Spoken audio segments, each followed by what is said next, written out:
Hello दोस्तों, स्वागत है आप सभी का हमारी एक और रोमांचक कहानी में।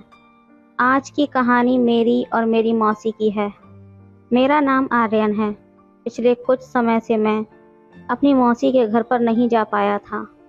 मौसी कभी कभी फ़ोन कर लिया करती थी, लेकिन उस समय मैं अपनी मास्टर डिग्री की फाइनल परीक्षा की तैयारी में बहुत ज़्यादा बिजी था। अब परीक्षा का रिजल्ट भी आ चुका था और अब मैं एक अच्छी नौकरी की तलाश में था। लेकिन मौसी की यादें मेरे मन में अभी भी ताज़ा थी। उनके साथ बिताए खुशनुमा पल मुझे हमेशा याद आते थे। मेरे और मौसी के रिश्ते में कुछ तो बात थी, क्योंकि जब भी मैं अपनी मौसी के बारे में सोचता था तो मेरा दिल बड़ी तेज़ी से धड़कने लगता था। कभी कभी बिस्तर पर लेटे हुए मैं मौसी की उन पुरानी यादों में खो जाता। मौसी के बारे में सोचकर मेरे चेहरे पर एक मीठी सी मुस्कान आ जाती थी और दिल में खुशी की लहर दौड़ जाती। मैंने सोचा, क्यों ना अब जाकर मौसी से मिल ही लूं और उनके हाथों का बना स्वादिष्ट खाना खाकर कुछ दिन उनके साथ बिताऊं। इसलिए मैंने तय कर लिया था कि इस बार मैं मौसी के घर जाकर कुछ समय बिताऊंगा। ये मेरे लिए सिर्फ परिवार के साथ बिताने का मौका नहीं था, बल्कि अपने मन के तनाव को भी दूर करने का एक अच्छा तरीका था। आखिरकार भगवान जी ने मेरे अंदर की बात सुन ही ली और एक दिन मेरी मौसी का फ़ोन आ गया। उन्होंने माँ से कहा कि तुम और आर्यन 5-6 दिन के लिए हमारे घर पर आ जाओ। तुम्हारे जीजा जी अगले 7 दिनों के लिए मुंबई जा रहे हैं। वैसे भी हम सबको मिले हुए काफ़ी दिन हो गए हैं। मीना, इसी बहाने हम 5-6 दिन साथ रहकर खूब मज़ा करेंगे। तुम कल ही आ जाना, मैं तुम्हारा इंतज़ार करूंगी। बगल में खड़े खड़े मैं सब कुछ सुन रहा था, क्योंकि माँ ने फ़ोन स्पीकर पर रखा हुआ था ताकि मैं भी सुन सकूं। मेरी माँ का नाम मीना है और मेरी मौसी का नाम राधिका है। ये सुनकर माँ ने कहा, ठीक है राधिका, हम दोनों कल ही आ जाएंगे। ये कहकर माँ ने फ़ोन बंद कर दिया। फरवरी का महीना था, ठंड काफ़ी बढ़ रही थी। इसलिए माँ ने कहा, आर्यन, हम सुबह 11 बजे से ही निकल लेंगे ताकि ठंड कम लगे, लेकिन हम बाइक से चलेंगे। मैंने माँ को हाँ कर दिया। फिर माँ ने कहा, मैं हम दोनों के कपड़े पैक कर देती हूँ। इतना कहकर माँ अपने कमरे में चली गई। मैं भी अपने कमरे में जाकर बिस्तर पर लेट कर सोचने लगा कि अगर मौसी ने माँ को सब कुछ बता दिया तो क्या होगा। अगर माँ के सामने मौसी ने मुझे कुछ किया तो क्या होगा। इसी सोच में मैं सो गया। अगले दिन मैं और माँ चाय नाश्ता करके तैयार हो गए। 11 बजे हम अपनी बाइक से निकले। मौसी के गांव जाने के लिए 3 घंटे का रास्ता था। हम अपने मगन में चूर होकर चले जा रहे थे। शहर की सीमा पार करते ही हमें कच्चा रास्ता मिला। बाइक की सीट पीछे थोड़ी ऊंची थी, इसलिए माँ बार बार मुझसे टकरा रही थी। मैंने माँ से कहा, डरो मत माँ, मुझे कसकर पकड़ लो। वैसे भी माँ को बाइक से यात्रा करने की आदत नहीं थी, इसलिए माँ ने अपना एक हाथ मेरे कंधे पर रखा और दूसरा हाथ मेरी कमर पर रखकर अच्छे से बैठ गई। वो पीछे से मुझसे चिपक कर बैठी थी। कच्चे रास्ते की वजह से बाइक बहुत ज़्यादा हिल रही थी, लेकिन मेरे मन में कुछ ऐसा नहीं था। अब रास्ते में काफ़ी गड्ढे थे। मैं बाइक धीरे धीरे चला रहा था। फिर भी एक बार जब मैं एक गड्ढे को बचाने की कोशिश कर रहा था, तब बाइक का पहिया दूसरे गड्ढे में चला गया। हम दोनों उछल गए और माँ ने खुद को संभालने के लिए मुझे और भी ज़्यादा कसकर पकड़ लिया। माँ ने कहा, अच्छा हुआ जो मैंने तुझे पकड़ लिया, वरना मैं तो गिर ही जाती। थोड़ी दूर आगे बढ़ते ही मुझे सीधा और सटीक रास्ता मिल गया। माँ ने कहा, अच्छा हुआ, नहीं तो मुझे लगा था कि तेरी मौसी के घर तक ऐसा ही रास्ता होगा। उस घटना से मैं मन ही मन में सोच रहा था कि माँ को ये सब महसूस हुआ होगा या नहीं। अगर हुआ होगा तो उसने अपना हाथ हटाया क्यों नहीं, बल्कि उसने और भी ज़्यादा मुझे कसकर पकड़ लिया था। क्या उसे भी इसमें कुछ संतोष मिल रहा था? ऐसे कई सवाल मेरे मन में चल रहे थे। अब हम गांव के पास पहुंच चुके थे। आखिरकार हम मौसी के घर पहुंच गए। तब दोपहर के 2 बज रहे थे। बाइक की आवाज़ सुनकर मौसी आंगन में आई। हमें देखकर वो बहुत ज़्यादा खुश हो गई। उन्होंने तुरंत माँ को गले लगाया और माँ ने भी उसे कसकर अपने गले लगा लिया। दोनों एक दूसरे का हाल चाल पूछने लगी। फिर माँ अंदर चली गई। और फिर मौसी ने मुझे कसकर गले लगाया और मैंने भी उन्हें गले लगाया। अंदर आओ इतना कहकर मौसी घर के अंदर चली गई और मैं बाइक से अपने बैग को लेकर घर के अंदर आ गया। दोनों बहनें किचन में जाकर बातें कर रही थीं। खैर मैं बैग रखकर फ्रेश होने चला गया। फ्रेश होकर कपड़े बदलने के बाद हॉल में जाकर बैठ गया। इसी बीच माँ और मौसी डाइनिंग टेबल पर खाने की प्लेटें लगा रही थी। तभी मौसी ने मुझे आवाज़ देकर खाने के लिए बुलाया और मैं उनके साथ खाना खाने बैठ गया। हम बातचीत करते हुए मज़े से खाना खा रहे थे। इधर उधर की बातें करते हुए हमने संतुष्टि से खाना ख़त्म किया। इतने में माँ ने कहा, राधिका क्या बताऊँ तुझे, इतना रास्ता ख़राब था कि गाड़ी में धक्के खाकर मेरी तो कमर दर्द करने लगी है, पूरा शरीर दर्द कर रहा है। अब तू ही कुछ करना। इस पर मौसी ने कहा, चिंता मत कर मीना, आर्यन बहुत अच्छी मसाज करता है। मौसी की इस बात पर मैंने भी हामी भर दी और वहाँ से उठकर हॉल में जाकर बैठ गया। मेरे मन में एक सवाल लगातार उठ रहा था कि मौसी ने झूठ क्यों बोला कि मैं बहुत अच्छा मसाज करता हूँ। ऐसा क्यों कहा होगा? क्या वो झूठ बोल रही थी ताकि मेरी माँ के साथ मेरी नज़दीकियाँ बढ़ा सके? मौसी इस सब से क्या हासिल करना चाहती थी? मेरे मन में बेचैनी बढ़ रही थी। दोनों महिलाएं किचन में सफाई कर रही थीं और मैं दोनों पर नज़र रख रहा था। दोनों का शरीर एक जैसा लग रहा था। वो धीमी आवाज़ में कुछ बात कर रही थीं, लेकिन मुझे ठीक से सुनाई नहीं दे रहा था। पर न जाने क्यों मुझे ऐसा लग रहा था कि वे दोनों मेरे बारे में ही बात कर रही होंगी। कुछ ही समय बाद दोनों हॉल में आकर बैठ गईं, क्योंकि अब दोपहर के 4 बज चुके थे। मौसी ने माँ से कहा, मीना तू कपड़े बदल ले, गाउन लाई है क्या? नहीं तो मेरा ले ले। चल पानी पी और बेडरूम में आराम कर, फिर आर्यन मसाज कर देगा तेरा। इतना कहकर दोनों बेडरूम में चली गईं। मैं हॉल में बैठा सोच रहा था कि मैंने आज तक मसाज नहीं किया है। थोड़ी देर बाद मौसी किचन में गई और एक कटोरी लेकर आई और कहने लगी, चल आर्यन। फिर मैं चुपचाप उसके पीछे बेडरूम में चला गया। बेड पर माँ पेट के बल लेटी हुई थी। मैं माँ को एकटक देखकर इतना खो गया कि मौसी कब मेरे पास आकर खड़ी हो गई मुझे पता ही नहीं चला।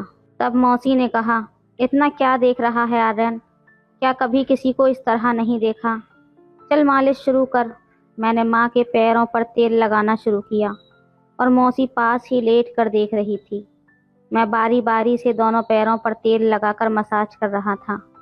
मौसी हल्की मुस्कान के साथ मुझे देख रही थी और इशारों में मुझसे कुछ कह रही थी कि ऊपर की ओर भी मसाज करो, लेकिन मुझे शर्म आ रही थी। तभी माँ ने अपना चेहरा दूसरी ओर कर लिया।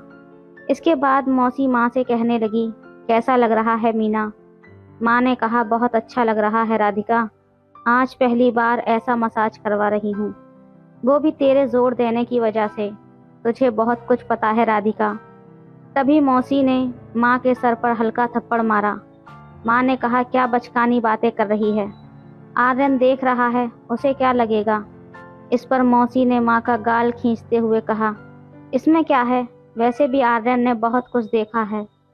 ये सुनकर माँ ने शर्माते हुए कहा, चल कुछ भी मत बोल राधिका, बहुत नाटक करती है तू। फिर माँ ने कहा, आर्यन बहुत आराम मिल रहा है बेटा, मुझे अब कंधों तक मसाज कर दो ताकि पूरे शरीर को राहत मिल सके। फिर मैंने भी अच्छे से मसाज किया। करीब आधे घंटे की मसाज के बाद माँ ने कहा, अब बस कर बेटा। फिर तभी माँ पलटकर पीठ के बल लेट गई। फिर मौसी उठी और माँ का हाथ हटाते हुए बोली, अरे ये क्या कर रही है मीना, अभी आधे शरीर की मसाज बाकी है। माँ ने शर्माते हुए कहा, अब रहने दे राधिका, मुझे शर्म आ रही है आर्यन से ऐसा मसाज करवाते हुए। फिर मसाज के बाद माँ को कमर दर्द से राहत मिली। जब हम सब बाहर आए, मौसी ने मुझे बुलाकर कहा, आर्यन चल ना, बहुत दिन हो गए हैं। मैंने हामी भरी और हम घर के अंदर जाकर खाने का मज़ा लेने लगे। फिर मौसी ने मुझसे पूछा, आर्यन एक बात तो बता, माँ की मसाज करते तुझे कैसा लगा था? मैंने कहा, मौसी पहले तो मैं बहुत ज़्यादा डरा हुआ था, लेकिन तुमने सब कुछ संभाल लिया, वरना मेरा क्या होता। मौसी ने कहा, लेकिन तेरी माँ भी तो तैयार हो गई थी ना, और उसे भी तो अच्छा लग रहा था।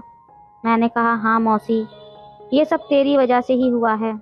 फिर मौसी ने कहा, अब तो इसे मसाज करने में आनंद आएगा ना आर्यन। मैंने कहा, नहीं मौसी, मुझे ये सब माँ के साथ करना अच्छा नहीं लगेगा। मौसी ने कहा, अब तू चिंता मत कर, जो भी करना होगा तेरी माँ ही करेगी। मेरा ध्यान अनजाने में सामने की अलमारी के शीशे पर गया तो दरवाजे पर माँ खड़ी दिखी, लेकिन मौसी ने उसे नहीं देखा था। मैंने जानबूझकर अनजान होने का दिखावा किया और फिर शीशे में देखा तो माँ हमें देख रही थी। एक पल के बाद जब मैंने फिर से देखा तो माँ वहाँ नहीं थी। तभी मौसी ने पूछा, क्या हुआ आर्यन? मैंने मौसी को बताया कि माँ यहाँ पर आई थी। ये सुनकर मौसी खुश होकर बोली, क्या कर रहा है आर्यन तू? इसका मतलब तीर सही निशाने पर लगा है। अब मीना खुद आएगी। इतना कहकर हम दोनों बेड से उठे और बाथरूम में जाकर फ्रेश हो गए।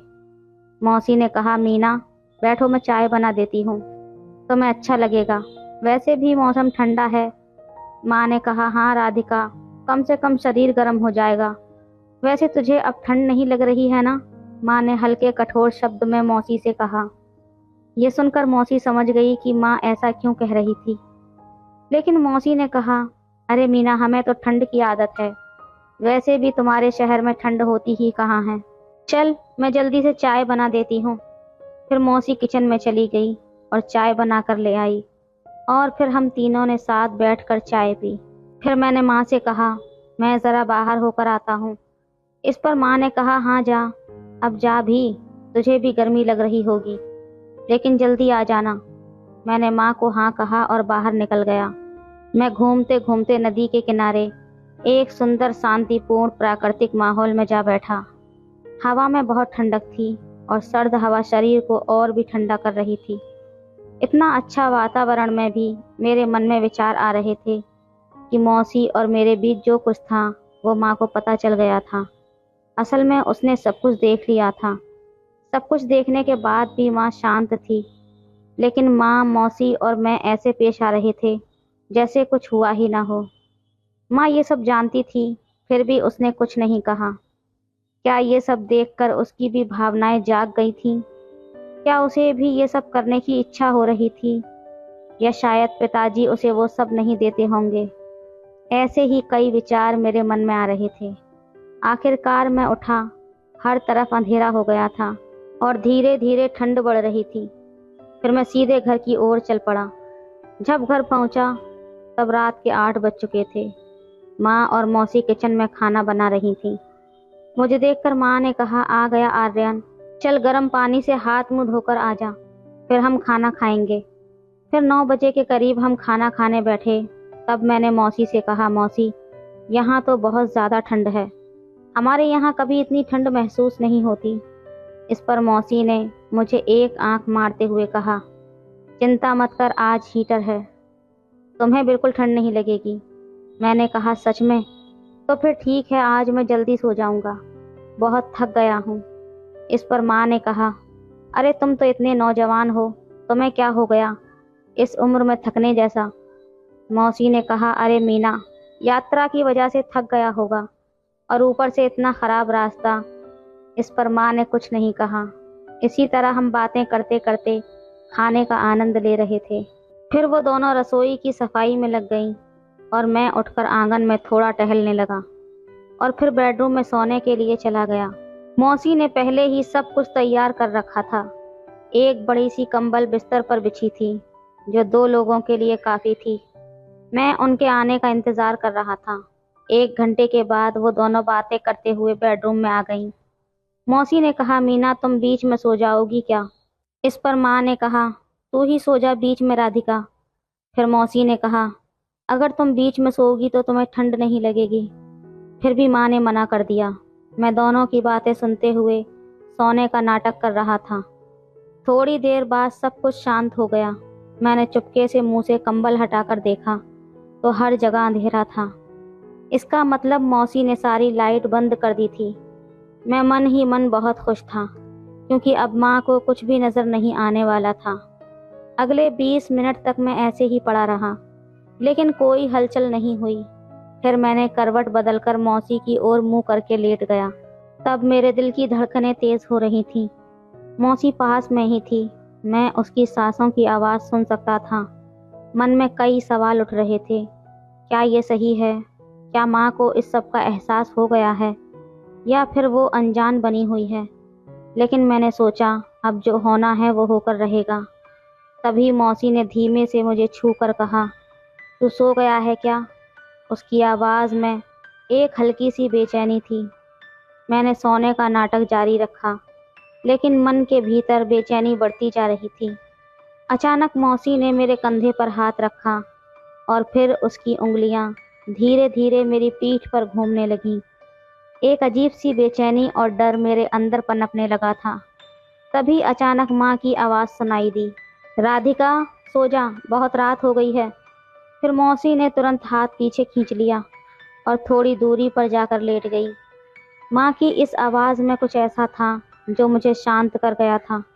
मुझे महसूस हुआ कि माँ सब जानती है, लेकिन वो इस स्थिति को संभालने की कोशिश कर रही है, बिना किसी को चोट पहुँचाए। मैं थोड़ी देर चुपचाप लेटा रहा और फिर आखिरकार नींद आ ही गई। अगले दिन सुबह जब मैं उठा तो माँ पहले ही उठ चुकी थी। वो किचन में चाय बना रही थी। मौसी भी पास में ही थी, लेकिन माहौल थोड़ा असहज लग रहा था। फिर माँ ने मुझे देखा और हल्के से मुस्कुराते हुए कहा, चाय पिएगा क्या? मैं कुछ कह नहीं पाया, बस हाँ में सर हिलाया। मैं जानता था कि माँ बहुत कुछ जान चुकी है और उसके चेहरे की मुस्कान में एक गहरा अनुभव छिपा हुआ है। उसने उस रात जो देखा था, उसे शायद उसने अपने अंदर ही समेट लिया था, बिना किसी झगड़े के। कुछ देर बाद माँ ने मौसी की ओर देखा और कहा, अच्छा राधिका, अब हमें चलना चाहिए, घर पर बहुत काम है। तब मौसी ने सर हिलाकर हामी भरी और कहा, हाँ तुम जाओ, अब तुम्हारे जीजा को भी आने का समय हो गया है। जैसे ही मौसी ने हमें विदाई दी, घर का माहौल अचानक से हल्का हो गया। मैंने महसूस किया कि माँ ने बिना कुछ कहे इस स्थिति को सही दिशा में मोड़ दिया था। माँ ने मेरी ओर देखा और कहा, आर्यन, जिंदगी में हर चीज़ की एक हद होती है। सही और गलत का फ़र्क जानना बहुत ज़रूरी है बेटा। उसकी बातों ने मेरे दिल और दिमाग में गहरी छाप छोड़ी थी। उस दिन के बाद मैंने फैसला किया कि मैं अपने जीवन को एक नई दिशा दूंगा। माँ के इस शांत और धैर्यपूर्ण व्यवहार ने मुझे वो सीख दी जो शायद किसी और तरीके से समझना मुश्किल होता। इस तरह मौसी के घर से विदा लेते हुए मैंने तय कर लिया था कि मैं अपनी सोच और कर्मों को सुधारूंगा और जीवन में आगे बढ़ने की कोशिश करूंगा। माँ की समझदारी और ममता ने मेरे जीवन को एक नई राह दिखाई थी और मैं अपने भविष्य की ओर आशा और आत्मविश्वास के साथ बढ़ने लगा। तो दोस्तों, ये थी आज की कहानी। आपको ये कहानी कैसी लगी, अपनी राय कमेंट में ज़रूर दीजिए। वीडियो अच्छी लगे तो लाइक करें, शेयर करें, सब्सक्राइब करें। धन्यवाद। मेरे मालिक मुझे अपने साथ सोने के लिए 2 करोड़ रुपए दे रहे थे, पर मैं शादीशुदा थी। लेकिन 2 करोड़ रुपए का नाम सुनकर मेरी नीयत थोड़ी डगमगा जरूर गई थी। सिर्फ एक ही रात की तो बात थी। मैंने उनसे कुछ दिनों की मोहलत मांगी सोने के लिए। मैं सोच रही थी कि इतने पैसे तो मैं अपनी पूरी जिंदगी में भी काम करके नहीं कमा पाऊंगी, इसलिए मैंने उनको हाँ कह दिया। जिस रात मैं मालिक के साथ सोई, उस रात मालिक ने पूरी रात मेरे अपने घर में पूरी रात में सुकून से सो नहीं पाती थी। हमारा छोटा सा घर था। मालिक की कही हुई बात को अपने पति को कैसे बताऊं, ये समझ नहीं आ रहा था। अपने कमरे में लेटे लेटे यही सब सोच रही थी। आंखें बंद करती तो नोटों की गड्डियां मुझे नजर आती थी, और जब आंख खोलती तो ऊपर लगा हुआ पंखा जो बेहद धीरे धीरे चल रहा था और जिससे आवाज भी आ रही थी। मैं एकदम से उठकर बैठ गई। मेरे बराबर में ही मेरे पति आराम से सो रहे थे, गर्मी और पसीने से बेफिक्र होकर। पर मुझे तो आज जैसे नींद ही नहीं आ रही थी। अक्सर काम की थकान की वजह से मैं भी सो ही जाती थी, लेकिन जब से मालिक ने मुझे वह ऑफर दिया था, तब से मेरी नींद तो जैसे गायब हो गई थी। अपने घर की हर चीज में कुछ ना कुछ कमी नजर आने लगी थी। मुझे मेरे पास सिर्फ 4 दिनों की ही मोहलत थी। दिमाग में बस यही चल रहा था कि क्या करूं और क्या नहीं। 2 करोड़ कोई छोटी रकम नहीं थी, और खास तौर पर हम जैसे लोगों के लिए तो बहुत बड़ी रकम थी। लेकिन उन्होंने उसके बदले में जो मुझे मांगा था, वह एक शादीशुदा होने के नाते कोई छोटी बात नहीं थी। मैं ये सब उनके साथ कैसे कर सकती थी? पहले तो मैं मालिक की बातों को सुनकर मना कर दिया था, लेकिन उसके अगले ही पल मुझे अपनी गरीबी का एहसास हुआ, जिस गरीबी में मैं और मेरे पति जी रहे थे। कई सालों से 4 दिन का वक्त गुजर चुका था, लेकिन आज तक मैं भी नहीं समझ पाई थी कि मुझे क्या करना है। मैंने मालिक से बात की और उन्हें कहा कि मुझे 2 दिन का और वक्त दें। वह मान गए। 2 दिन भी इसी तरह निकल गए। मालिक ने फिर मुझसे पूछा कि मैंने क्या सोचा है। मैं ना जाने क्यों हाँ में सर हिला दिया और मैं घर लौट आई। मुझे लालच आ गया था उन पैसों का। अभी तक भी मैंने अपने पति से बात नहीं की थी, क्या बोलते मैं उन्हें। फिर मैंने सोचा कि जैसे तैसे करके मैं उन्हें मना लूंगी। दिमाग में बस 2 करोड़ रुपए चल रहा था। लग रहा था कि एक बार ये पैसा आ जाए तो हमारी कितनी परेशानी खत्म हो जाएंगी। ये कहानी तब शुरू हुई जब मैं अपने पति की मदद करने के लिए कंपनी में नौकरी शुरू की। मैं कंपनी में काम करती थी और वहां पर सुपरवाइजर थी। वैसे तो वहां पहले भी काफी औरतें सुपरवाइजर का काम करती थी, लेकिन ना जाने क्यों मालिक मुझ पर बहुत मेहरबान थे। वह मेरे साथ हमेशा प्यार से ही पेश आते थे। जैसा उनका व्यवहार दूसरे लोगों के साथ था, मेरे साथ वैसा व्यवहार बिल्कुल नहीं था। कई बार वह दूसरे लोगों पर गुस्सा भी हो जाते थे, पर मुझ पर वह कभी नाराज नहीं हुए। ऐसा नहीं था कि मुझे कभी कोई गलती नहीं हुई, गलतियां हुई, पर ना जाने क्यों वह मुझ पर बहुत मेहरबान थे। मुझे नौकरी करते हुए ज्यादा समय नहीं हुआ था, लगभग 8-9 महीने का ही समय हुआ था, लेकिन इतने ही समय में उनकी काफी मेहरबानियां मुझ पर थी। मेरे साथ साथ ऑफिस के दूसरे लोग जो वहां पर काम करते थे, वह भी हैरान थे। अक्सर औरतें मुझे यही कहती कि भाई हमें भी ऑफिस के ज्वाइन करे हुए 2 साल से ऊपर का वक्त हो चुका है, लेकिन मालिक से आज तक हमारी तनख्वाह सिर्फ एक ही बार बढ़ाई है, वह भी इतना कहने पर। लेकिन तुम्हें तो सिर्फ 8 महीने हुए हैं, तुम्हारी तनख्वाह इतनी जल्दी कैसे बढ़ गई? ऊपर से उन्होंने तुम्हें बोनस भी दे दिया। ऐसा कौन सा काम करती हो तुम मालिक का? उसका मतलब मुझे बाखूबी समझ आ रहा था। उतने में ही एक दूसरी औरत कहने लगी कि अरे मालिक तो उसकी खूबसूरती पर फिदा है, इसलिए इसके ऊपर इतनी मेहरबानियां हो रही है, वरना इसको आता ही क्या है। हम लोग जितना काम करते हैं ये उसका आधा भी नहीं करती। ये बात सुनकर मुझे बिल्कुल अच्छा नहीं लगा था, बहुत गुस्सा आ रहा था मुझे। मैंने उन्हें कहा कि तुम अपनी जुबान संभाल कर बात करो, मैं भी वही काम करती हूँ जो तुम करती हो, उसके अलावा और कोई काम नहीं करती। मैं मालिक के लिए मैं क्या हूँ करूँ? अगर वह मुझे तुम लोगों से ऊपर रखते हैं तो अगर तुम लोगों को इतना बुरा लगता है तुम जाकर बात करो, मुझ पर इल्जाम मत लगाओ, मैं वह चिल्लाकर बोली थी। काफी लोग वहां जमा हो गए थे। 1-2 औरतें मुझसे बहस करने लगी। उतनी ही देर में मालिक भी वहां आ गए। वह पूछने लगी क्या बात हो गई है, क्यों आपस में लड़ रहे हो? न जाने मुझे क्या हुआ था। मैंने अभी बेशर्मों की तरह उनको सारी बातें बता दी, उन औरतों के बारे में भी बता दिया तो उनके लिए इस तरह की बातें बोल रही थी। वह औरत उनके सामने नजर झुकाए चुपचाप खड़ी थी। वह कहने लगे इस कंपनी का मालिक मैं हूँ, मेरी मर्जी, मैं किसी को भी सैलरी बढ़ाऊं, अगर किसी को भी कोई परेशानी है तो आज ये जॉब छोड़कर चला जाए। आप लोग कौन होते हैं किसी के भी बारे में उल्टा सीधा बोलने वाले? किसने हक दिया आप लोगों को बोलने का? मालिक का इतना कहते ही बाकी औरतों की तो जैसे बोलती ही बंद हो गई। मालिक कहने लगे कि आगे से मैं इस तरह की बातें ना सुन लूं। यहाँ पर काम करने आते हो तो काम किया करो। अगर मेरे कान में अब से इस तरह की बातें आई तो मैं उसे इसी समय नौकरी से निकाल दूंगा। मालिक की ऐसी बातों को सुनकर तो मैं सोच रही थी कि वह कितने ज्यादा अच्छे इंसान हैं और मुझे बहुत सुकून भी था, लेकिन शायद मेरी सोच गलत थी, क्योंकि जब हकीकत मेरे सामने आई तो मैं बेहद हैरान रह गई थी। एक दिन मेरी कंपनी के मालिक ने कहा कि जब सारा काम खत्म हो जाए तो उसके बाद तुम मेरे कैबिन में आना, मुझे तुमसे जरूरी बात करनी है। शाम का जब समय हुआ तो सब लोग अपने अपने घर चले गए। कंपनी बंद होने का समय हो गया था और मैं अभी भी ऑफिस में ही थी। इंतजार कर रही थी कि वह मुझे कब बुलाएं। तभी उन्होंने मुझे आवाज लगाई और मुझे अपनी कैबिन में बुलाया। अब वहां पर कोई भी नहीं था, सिर्फ मैं थी। मुझे बेहद घबराहट भी हो रही थी। उन्होंने मुझे अकेले क्यों बुलाया? वह बेहद सुकून से अपने कैबिन में बैठे हुए थे और चाय पी रहे थे। मैंने उनका दरवाजा खटखटाया और उनसे कहा कि सर मुझे देर हो रही है, अगर कुछ काम है तो आप मुझे जल्दी बता दीजिए। उन्होंने मुझे इस समय अंदर आने के लिए कहा और कहा हाँ बैठो, मुझे तुमसे कुछ जरूरी बात करनी है। मैंने पहले अपनी घड़ी की तरफ देखा और बड़े ही बुझे हुए से उनके सामने कुर्सी पर जाकर बैठ गई। मेरे दिमाग में तो बस यही चल रहा था कि इतनी देर हो गई है, मेरे हस्बैंड भी घर आ गए होंगे, घर का काम भी करना है और इन्होंने मुझे यहाँ बैठने के लिए क्यों कहा। मैं चुपचाप बैठकर उनके मुंह की तरफ देख रही थी कि अब क्या बोलने वाले हैं। कुछ देर तक उस केबिन में बिल्कुल शांति रही। वह मुझे बेहद ध्यान से देख रहे थे और मंद मंद मुस्कुरा रहे थे। उनकी नजरें मुझे कुछ ठीक नहीं लग रही थी। मुझे नहीं पता था कि मैं उनकी अजीब सी सोच का शिकार होने वाली थी। उनकी अगली बात को सुनकर मैं हैरान रह गई थी। वे कहने लगे कि निशा, तुम बेहद खूबसूरत हो, जब भी आपको देखता हूँ तो मेरा मन खुश हो जाता है। उनकी बातों को सुनकर मुझे बिल्कुल भी अच्छा नहीं लग रहा था, बल्कि गुस्सा आ रहा था। उन्हें तो शर्म आनी चाहिए थी मुझे इस तरह की बातें करते हुए, लेकिन वह मुस्कुरा रहे थे। मैंने उन्हें कहा कि आपके कहने का मतलब क्या है, आप कैसी बातें कर रहे हैं। मैंने उन्हें कहा कि सर, मुझे देर हो रही है, मैं घर चलती हूँ, मेरे पति मेरा इंतजार कर रहे होंगे। मेरा इतना कहते ही उनके चेहरे का तो जैसे हाव भाव बदल गया। वह चुप हो गए। मेरी बात को सुनकर वह हैरान से मुझे देखने लगे। कहने लगे कि आप शादीशुदा हो। मैंने कहा जी हाँ, मैं शादीशुदा हूँ। वे बिल्कुल चुप हो गए।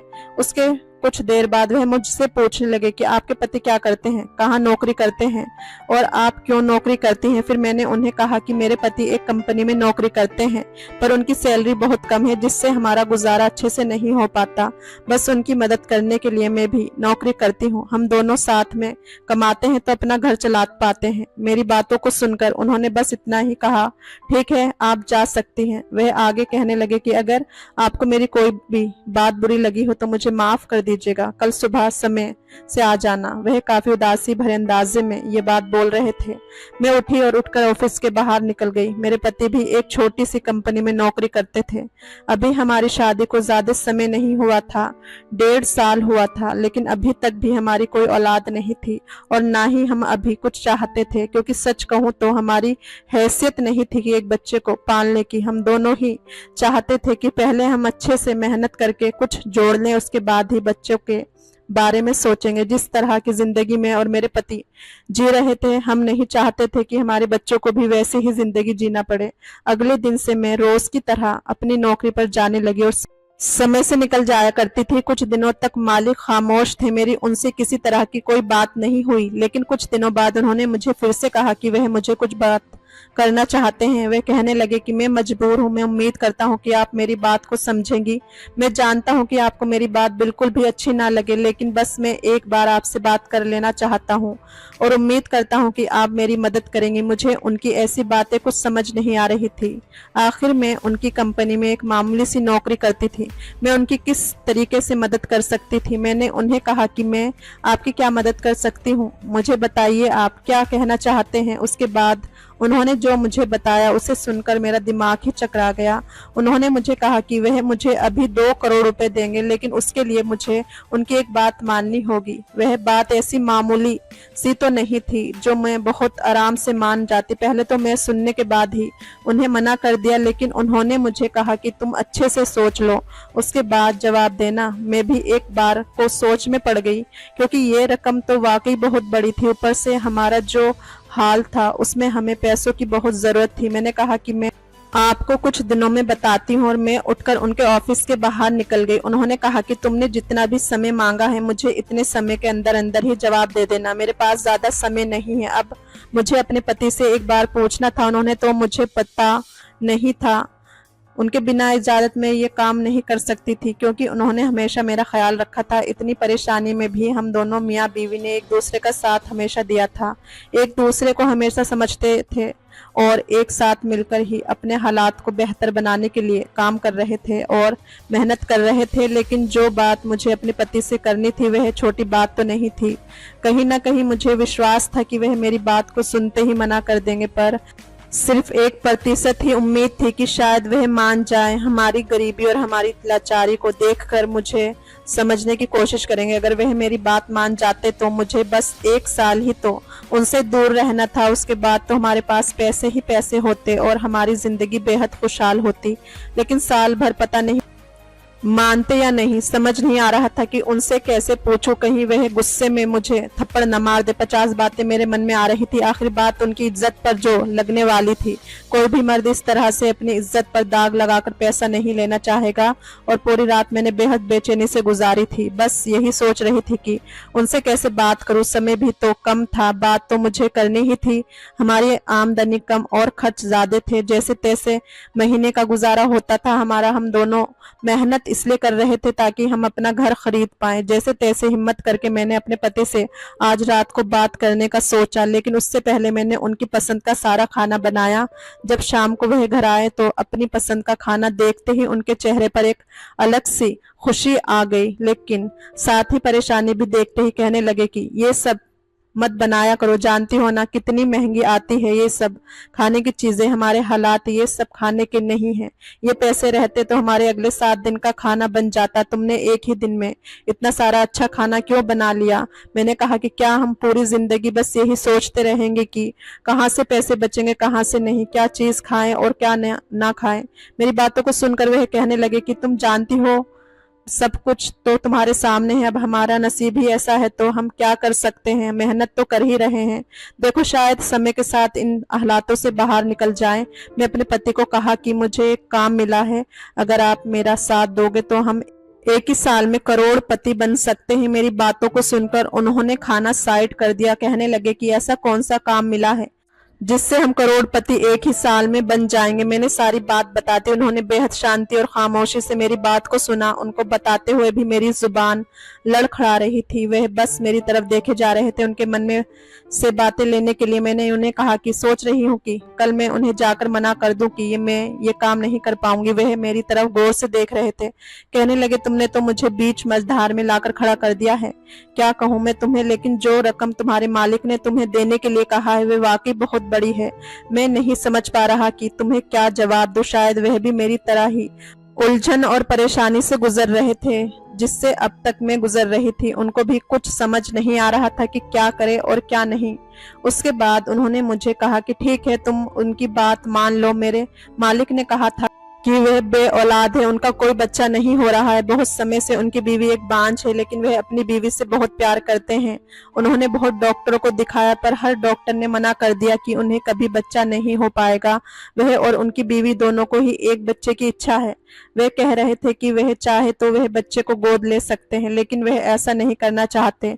वह अपना खून ही चाहते हैं। उन्हें खूबसूरत बच्चा चाहिए, इसलिए उन्होंने मुझे चुना क्योंकि मैं भी बहुत खूबसूरत थी। मालिक ने उस दिन कहा था कि बस यही वजह है जिसकी वजह से मैं तुम्हारी सैलरी भी बहुत जल्दी बढ़ा दी। मुझे सिर्फ औलाद चाहिए और कुछ नहीं। आप क्योंकि तुम शादीशुदा हो, तुम परेशान मत हो। मुझे सिर्फ तुमको चाहिए और कुछ नहीं। डॉक्टर की मदद से तो मेरे बच्चे की माँ बन जाओगी। जिसे समय तुम प्रेग्नेंट रहोगी उतने समय तुम्हें मेरे घर में हमारे साथ रहना होगा ताकि हम तुम्हारी अच्छी देखभाल कर पाएं और हमारा बच्चा एक स्वस्थ और सुंदर बच्चा हो। बस यही चाहता हूँ मैं, उसके अलावा और कुछ नहीं चाहता। पति इस बात से राजी हो गए थे।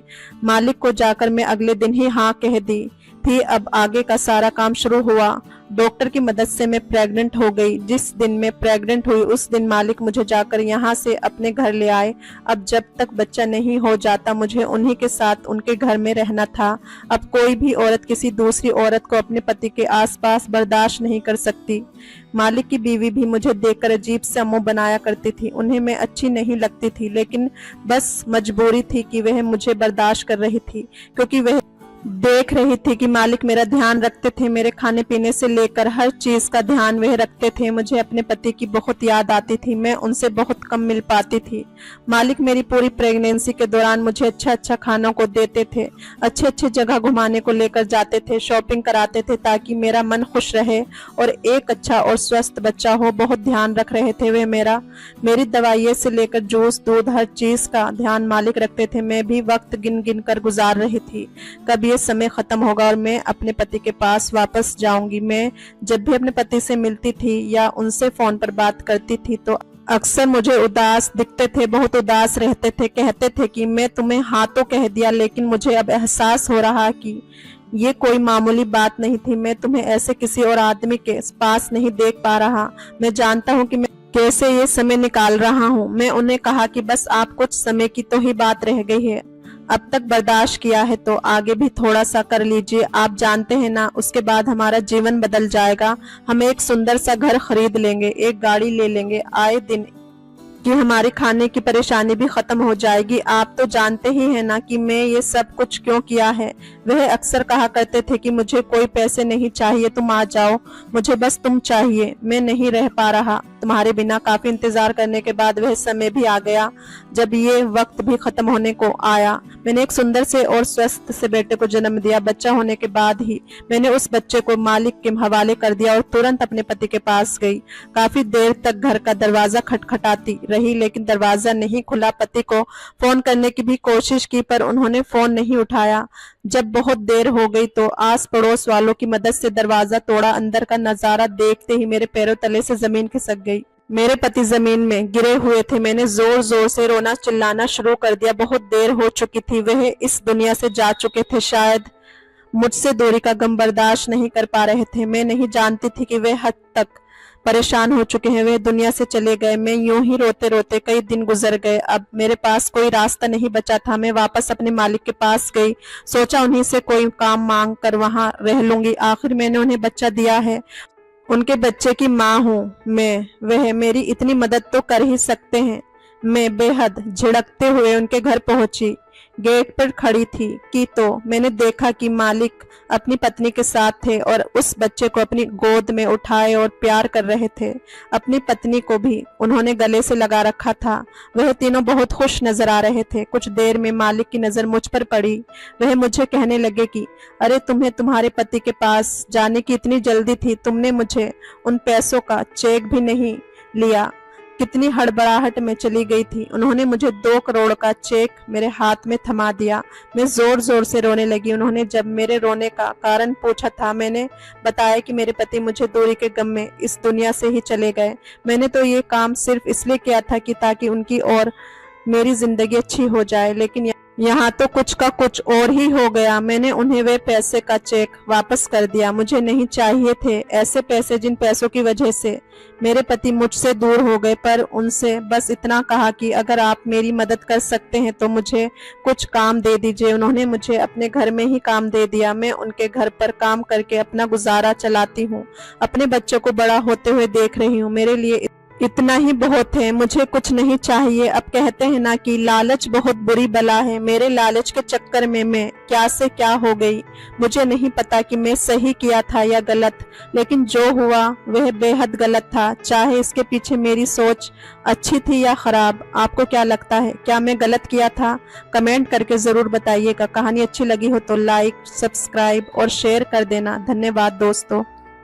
मैं एक कम उम्र की लड़की थी। मेरे माँ बाप गुजर गए थे। मैं सड़क पे यूं ही भटक रही थी। एक सेठ की नज़र मुझ पर पड़ी।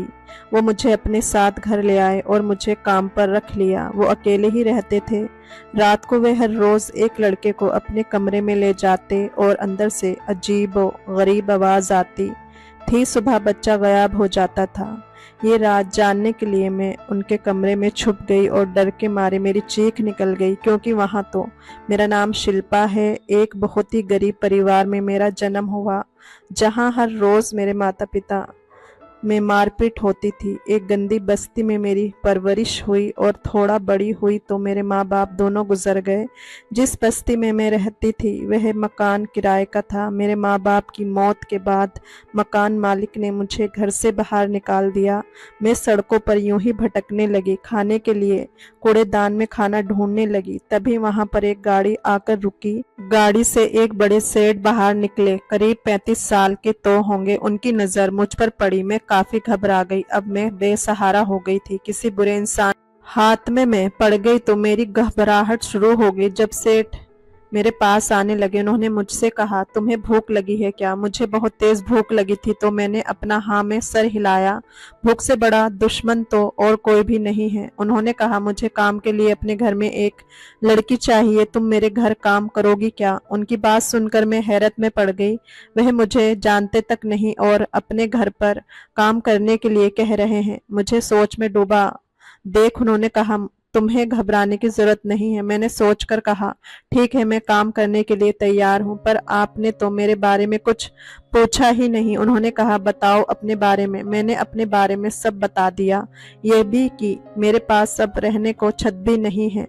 न जाने मैं ये सारी बातें क्यों बताई, मैं तो इन्हें जानती भी नहीं हूँ। शायद मेरी हालत अब इतनी बुरी हो चुकी थी कि मैं अनजान इंसान पर भरोसा करने लगी हूँ। उन्होंने कहा, कोई बात नहीं, चलो तुम मेरे साथ, अब तुम मेरे घर में ही रहना, खाना और वहाँ काम करना। मैं उनकी गाड़ी में बैठ गई। उन्होंने मुझे एक कपड़े की दुकान पर ले गए और मुझे कुछ कपड़े खरीद के दिए। काफी खूबसूरत कपड़े हैं, मेरे सारे कपड़े तो फटे पुराने हैं। फिर वह मुझे एक पार्लर में ले गए और पार्लर वाले से कहा कि मेरी हालत थोड़ी ठीक कर दे। पार्लर वाले ने मुझे नहाने को कहा और मैं नए कपड़े पहने और उसने मेरा होलिया ठीक कर दिया। जब मैं अपने आप को आईने में देखा तो मैं बहुत ही खूबसूरत लग रही थी। मैं मालिक के साथ उनके बड़े बंगले में आ गई। मालिक घर पर अकेले ही रहते थे। उन्होंने मुझे अपना काम समझा दिया और रहने के लिए एक छोटा सा कमरा भी दे दिया। रात को खाना खाने के बाद वह कहीं बाहर चले गए, फिर अपने साथ एक बच्चे को ले आए। उसको लेकर अपने कमरे में चले गए। मुझे बहुत ही अजीब लगा, पर मैं अपने कमरे में सोने चली गई। अचानक कुछ अजीबो गरीब आवाज से मेरी नींद खुल गई। मुझे लगा आवाज कहाँ से आ रही है। देखने के लिए मैं उठी, पर मैं हैरत में पड़ गई। ये आवाज मालिक के कमरे से आ रही थी। मैं अपने कमरे में वापस आ गई। मालिक के साथ रहकर मुझे रहने के लिए अच्छा कपड़ा और अच्छा खाना मिल रहा था। मैं काफी खुश थी और मैं सुनहरे सपने में डूब गई। जब सुबह हुई तो मैं कमरे से बाहर निकली और अपना काम करने लगी। मालिक का कमरा बंद था, शायद वह अभी सो रहे थे। लेकिन जब वह अपने कमरे से निकले, मैं बहुत ही हैरान हुई। जो बच्चा कल रात उनके साथ उनके कमरे में गया था, वह वापस नहीं आया। मालिक ने मुझसे कहा था कि तुम पूरे घर की सफाई करना, खाना बनाना और घर की सारी जिम्मेदारी उन्होंने मुझे थमा दी थी। बस उन्होंने कहा था कि मेरे कमरे और बेसमेंट में कभी भी मत आना। मैं अपने कमरे की सफाई खुद करता हूँ। मैं सारा काम कर लिया, पर उनके कमरे की सफाई को छोड़कर बेसमेंट में तो ताला लगा रहता था। मालिक दिन में कहीं बाहर चले गए, शायद अपने काम पर गए होंगे, पर उनका कमरा लॉक किया हुआ था। जब शाम हुई तो वह वापस आ गए। जब रात का खाना तैयार हो गया तो मैंने उन्हें बुलाया। मैं उन्हें खाना परोसा तो उन्होंने मुझसे कहा, तुम बहुत ही अच्छा खाना बनाती हो। ये सुनकर मैं तो मुस्कुराने लगी। खाना खाने के बाद वह फिर से कहीं बाहर चले गए और अपने साथ किसी दूसरे बच्चे को लेकर आए और उसे लेकर अपने कमरे में चले गए। मैं सोने चली गई, लेकिन आज भी अचानक ही मेरी आंख खुल गई। मुझे वह अजीबो गरीब आवाज फिर से आने लगी। न जाने क्यों आज मेरे दिल की धड़कन तेज हो गई। सुबह मैं जल्दी उठ गई और बाहर काम करने लगी। बस मुझे ये जानना था कि वह बच्चा वापस निकलेगा या नहीं। पर मालिक के उठने के बाद अपने कमरे से अकेले ही बाहर आए। बच्चा फिर से गायब था। ये रोज बच्चे को लेकर कमरे में जाते, फिर अकेले बाहर क्यों आते? बच्चा कहाँ जाता है? कहीं मेरे मालिक कोई गलत काम तो नहीं करते हैं? मुझे मन किया मैं उनसे जाकर पूछूं, पर डर के मारे मैं चुप रही। मुझे नई नई नौकरी मिली है, अगर उन्होंने मुझे बाहर निकाल दिया तो मेरा क्या होगा? लेकिन फिर मुझे ख्याल आया कि मैं इस घर में उनके साथ अकेली रहती हूँ, अगर मेरे साथ कुछ हो गया तो। पर मैंने एक बात गौर किया था कि मालिक कभी भी बुरी नजर से मेरी तरफ नहीं देखा। अपने साथ हमेशा लड़कों को ही लेकर आते। ये रोज रोज चलने लगा। रोज कोई ना कोई लड़का उनके साथ कमरे में जाता, उनके कमरे से आवाज आती और लड़का गायब हो जाता है।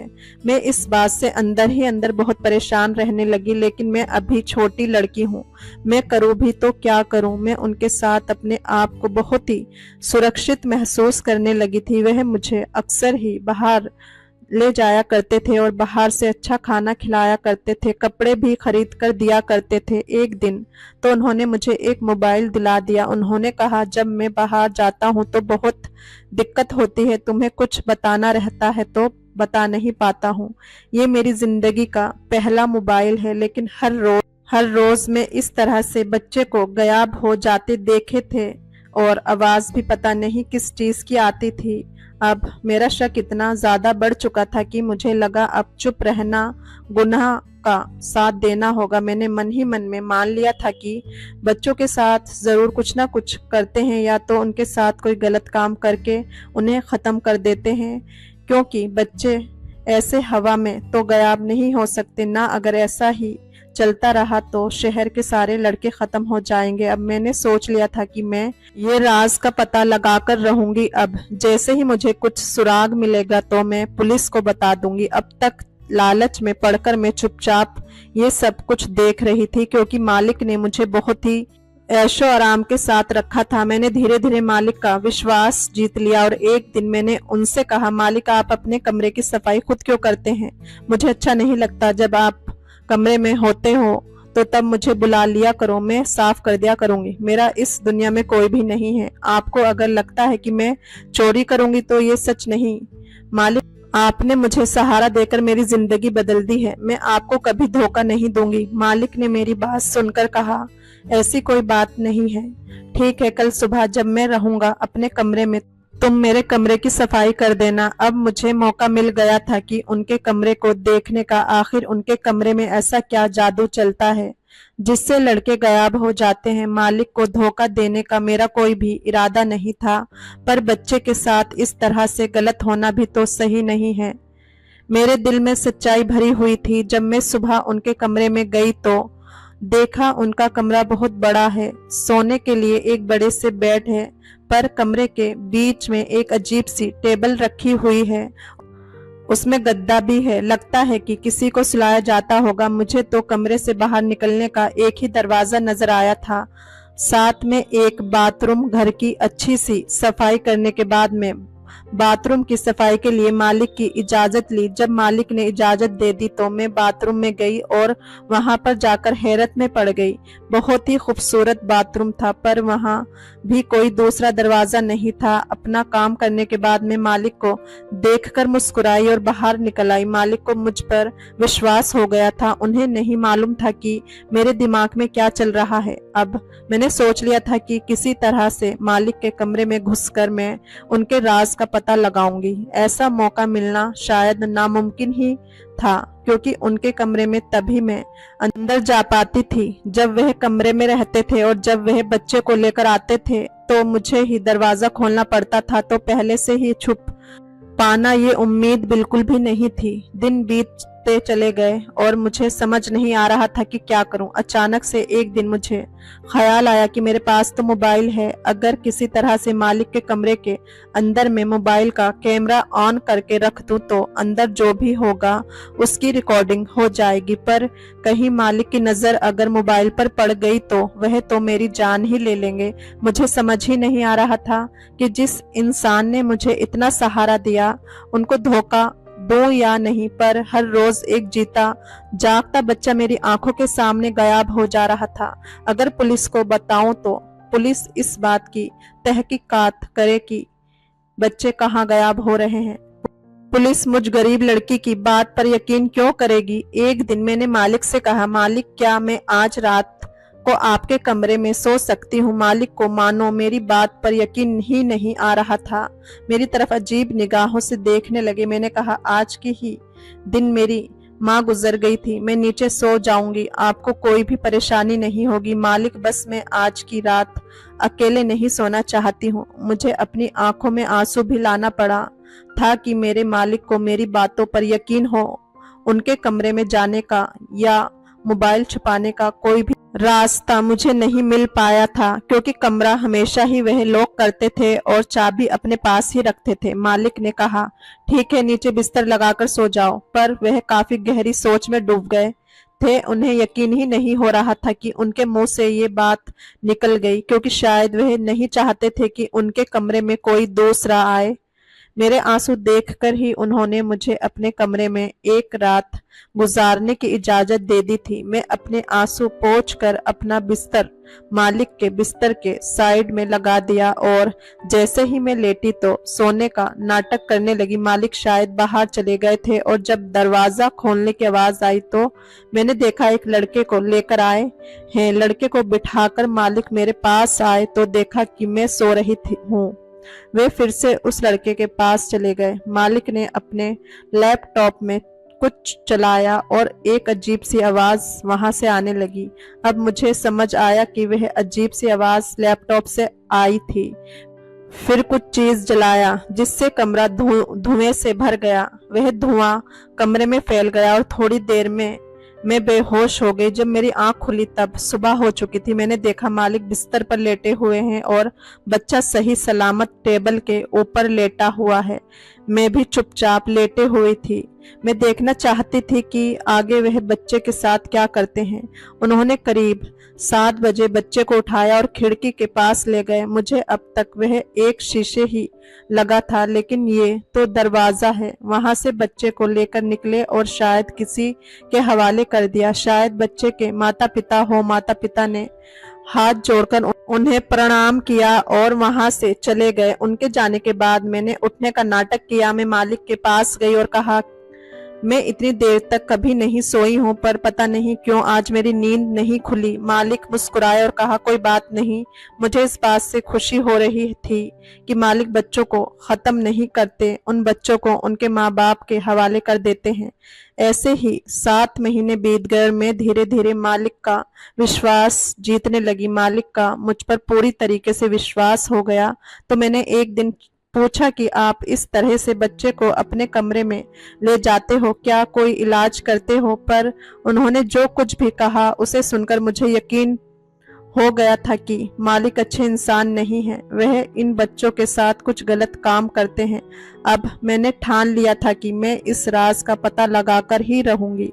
मैं इसलिए चुपचाप बैठ गई थी क्योंकि मुझे लगा था कि बच्चों को ये नहीं मारते हैं, पर अब इनकी बातों से मुझे यकीन हो गया था कि ये कुछ गलत काम कर रहे हैं। इन्होंने मुझसे कहा कि शकूर बस्ती इलाके में लोग जादू टोना सीखते हैं और शहर के अच्छे बच्चे पर ये जादू टोना कर देते हैं। मैं बस उन जादू टोना का उतार कर उन बच्चों को एक अच्छी जिंदगी देता हूँ, जिसके लिए माँ बाप मुझे कुछ पैसे देते हैं। मैंने ये जादू टोना उतारने की विधि सीखी हुई है। उनकी बात सुनकर मैं आई तो थी, पर अपने कमरे में आकर बिल्कुल भी सोच में डूब गई। मैं शुक्र बस्ती में ही रहती थी और वहाँ ऐसा कुछ भी नहीं होता था।